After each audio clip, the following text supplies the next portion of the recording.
Bir doğal sayı, iki veya daha fazla sayının çarpımı olarak yazılabilir. Örneğin 18 sayısı 3 çarpı 6, 9 çarpı 2, 18 çarpı 1 olarak yazılabilir. Bu örnekte 3, 6, 9, 2, 1 ve 18 sayıları 18'in çarpanları olarak isimlendirilir.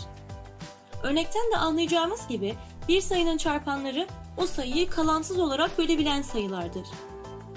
Başka bir örnek yapmak için 36 sayısını ele alalım.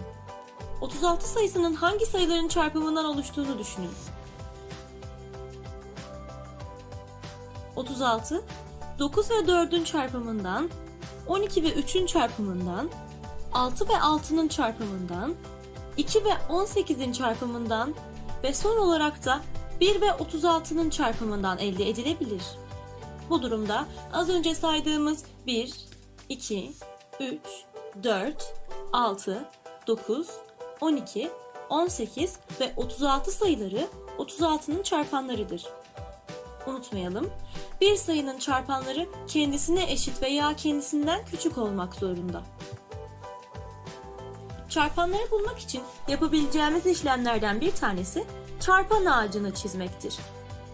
84 sayısının çarpanlarını bulmak için çarpan ağacını çizersek bu şekilde bir ağaçla karşılaşırız. Peki bu ne demek? En üstte yazan sayı olan 84, çarpanlarını bulacağımız sayı olacaktır. Bir anda bütün çarpanları aklımıza gelmeyebilir. Bunun için en kolayı elimizdeki sayıyı 2'den itibaren tüm asal sayılara bölmek olacaktır. Çarpan ağacımızın dallarında hep asal sayılar yazması gerekir. Elimizdeki örnek ağaç üzerinden ilerleyelim. 84'ü 2'ye bölersek bölümümüz 42 olacaktır. Unutmayalım, elimizdeki 2 başka bir sayıya bölünemeyeceği için 2'yi kullandık. Bundan dolayı 42'nin çarpanlarına bakmaya başlıyoruz. 42 de 2'ye bölünebilir ve bölüm 21 olur. Şimdi kendimize soruyoruz. 21 2'ye bölünür mü? Cevabımız hayır olduğu için 2'den 1 büyük olan asal sayıyı deneyelim. Yani 3'ü. 21 3'e bölündüğünde bölümümüz 7 olur.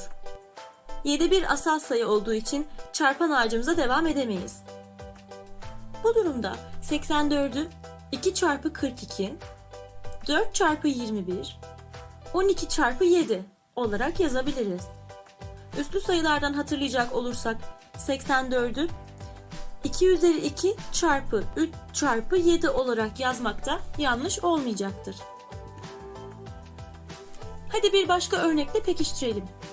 Bu sefer 90'ı çarpan ağacı yöntemiyle çarpanlara ayıracağız. Sıra sizde. Çözmeye çalışın.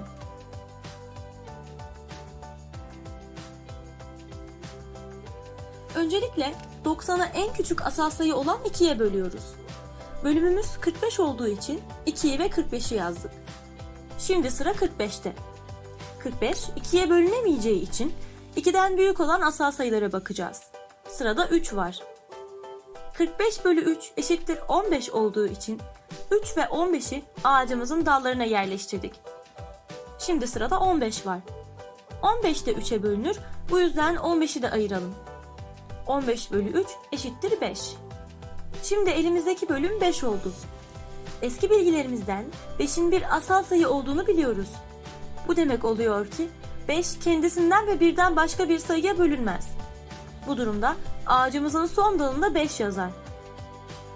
Az önceki çarpan ağacı ve şimdiki çarpan ağacı arasında fark dikkatinizi çekti mi? Çarpan ağacı yapmanın tek bir şekli yoktur. Şimdiki örneğimizde görmek daha kolay olsun diye 2 ve 3'leri aşağı kadar taşıdık. Ağaçtan da anlayabileceğimiz gibi 90'ı 45 çarpı 2, 6 çarpı 15, 9 çarpı 10, 18 çarpı 5 olarak yazabiliriz. Bu durumda 90'ı üslü sayıların gösterimiyle 2 çarpı 3 üzeri 2 çarpı 5 olarak da gösterebiliriz. Daha önce de bahsettiğimiz gibi bir sayının kalansız böldüğü sayıların hepsine o sayının katları denir. Küçük bir örnekle başlayalım. 3'ün katlarını söyleyebilir misiniz? Sayılar sonsuza kadar gittiği için sınırlandırmadığımız sürece bir sayının katları da sonsuza kadar gider. İkinci örneğimizde 21'in 100'den küçük katlarını bulalım.